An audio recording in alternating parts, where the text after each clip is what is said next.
All right, so these are ammo chutes, and you can see that they are split in two, so you'll double them over like some other stuff we've done. Put a little glue on there, fold them over, squeeze them shut, and then you just cut them out. And ultimately, they're going to fit in there. Ammo belts, and they're going to attach to the side of the breech. So there's one. I curled it like we've done before, put in my the fatty part of my heel of my hand, and put some glue on there. And then I'm just matching them up to the little slots. They're just lines, but they look just fine. They fit together really nice. And so put one in one side and one in the other. And it does add a little completeness to the front end. So, this is good. That's what this video is all about, sort of completing little bits that we're not really done with yet to start getting things kind of more under control here.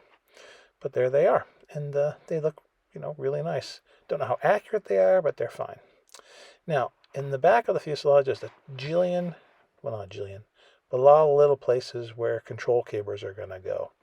And I used some tiny drill bits and opened those up. That's because when I put my elastic wire in there, I wanted to be able to fit really nice and actually kind of look inside. So on all those parts on both sides, I just gave them a little bit of push with my drill. And since they're on both sides, I'll do them later on other parts like the wings and things I need. But that just gets everything all set up. Then I went back with a sharp pencil and sort of went over them again just to get rid of some of the white paper that showed up. Seems to work pretty well. And there they are, ready to go. So now back to other things, the cowling. So I've already filled it with super glue and some accelerator, and now I'm hitting it with some pretty rough sandpaper to try to get rid of those edges. The cowling has very few parts to it, so the edges are kind of sharp. They're kind of angular, tangential. So take a fair amount of sanding to get them a little bit smoother. But you start with grit, and then I roll a little piece around a Sharpie marker to try to get the inside a little bit.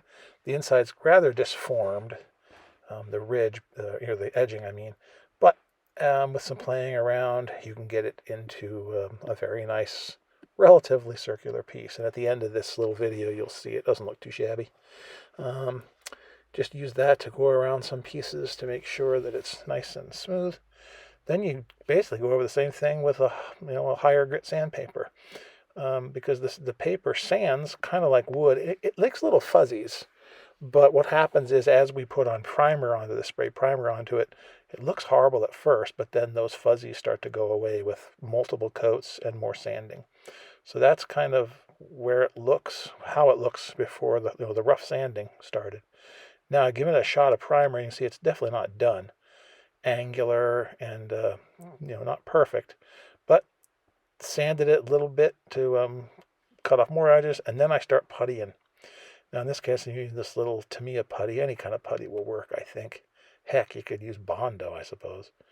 And this, to me, it needed a little built up a little bit, so I ended up putting quite a bit on here, and I smooth it with my finger.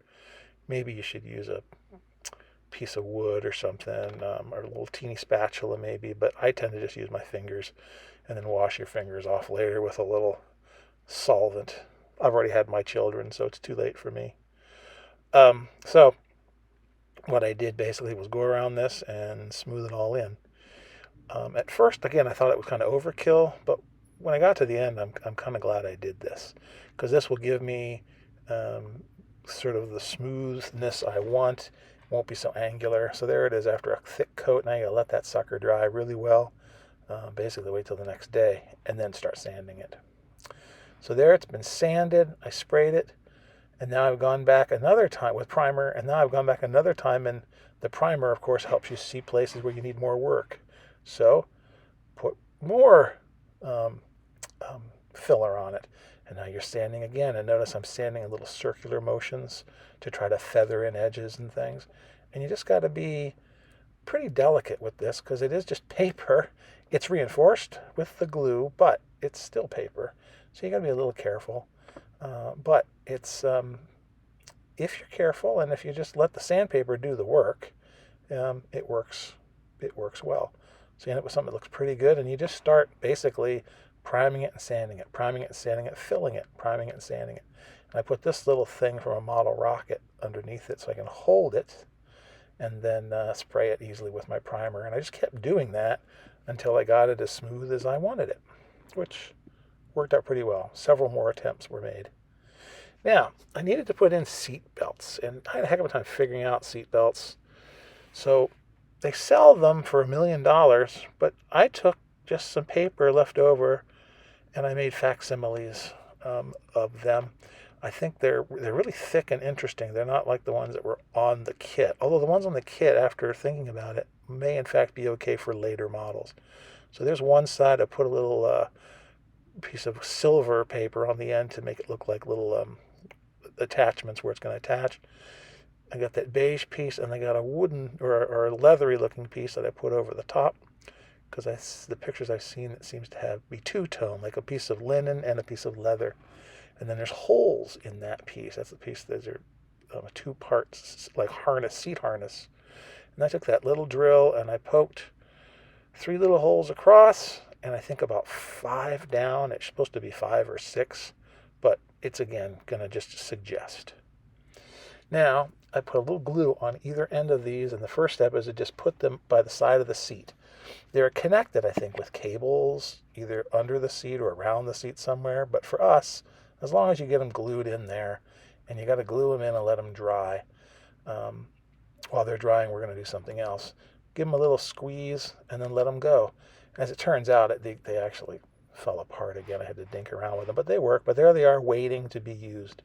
So while we're waiting, I decided to do a couple more things.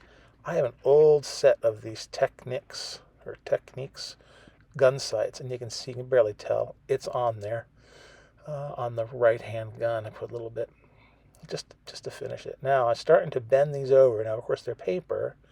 You gotta do this carefully, because if they're not glued in well, or if you didn't let them dry, like in my case, they're gonna come undone a little bit. But I'm squeezing the end to have them fold around the edge of the seat, and then I'm trying to place them in such a way as they look natural. I'm trying to make them so they look like they're kind of folded. So there's that piece with the clasp. And it looks like, I think it looks like an actual, seat belt made of linen. And it takes a while. You got to play around and try to bend them and fold them. You don't want to put them in just straight and flat, because then they look like straight, flat pieces. A guy gets out of there and then flops them down. They're not going to go in absolutely straight. So you play with them and put bends in them, and then I show you here at least what I think looks fairly nice. There they are. I hope you can see them.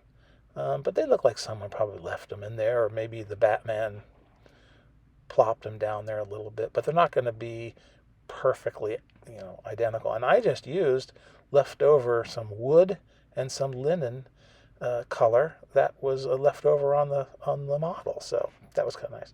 Now here's the cowling ready to go, and look, it's a snap fit basically. You can't get a plastic model to do that. Maybe a Wingnut Wings kit, but amazing. It's going to be painted red, but this is it primed and kind of ready to go. And boy, it's going to look slick. It'll look really nice when it's done. So there it is. It really looks like a Camel in the front, I think. It needs a windscreen, but that'll go on a little bit later. I'll be lucky if the gun sight stays on there. So now the engine, I want to make it spin. So I took these parts. And the kit has a piece of rolled paper they use, but I figured I had more luck using actual metal and sort of aluminum tubing.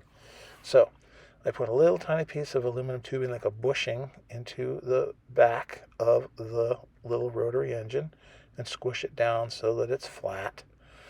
I put a little bit of, I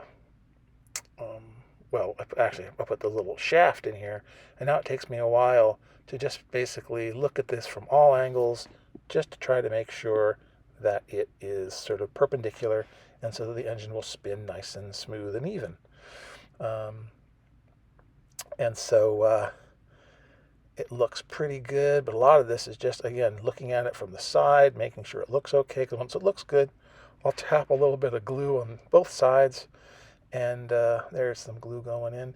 And then I keep checking. You can see it's crooked there, but I keep checking it, and then when I get it about right, just by sort of by eye, the Mark 1 eyeball, then I will hit it with a little of the zip kicker, and that will glue it in place, certainly strong enough for what we need here. We're not going to be flying it for real, so it just has to spin.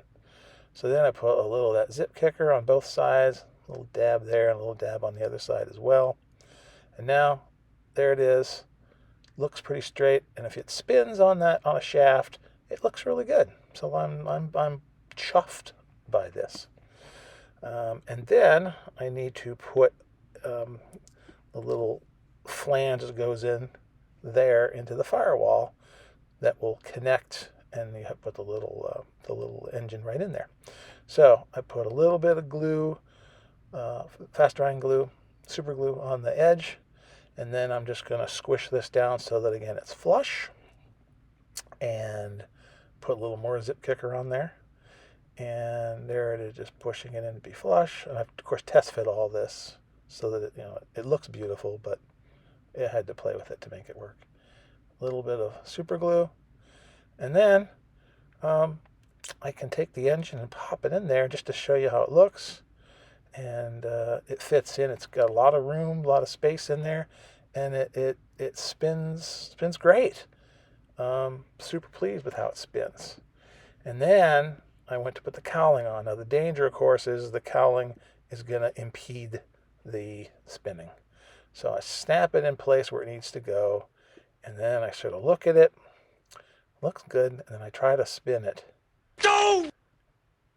And the dang thing won't spin. So it's okay. All that work, I'd have to take off parts of the outer edge or sand the cowling thinner, and I don't think I can do that. It still looks really nice. I know it could spin on a good day, so that's okay with me. It still looks going to look really cool all together, and still success.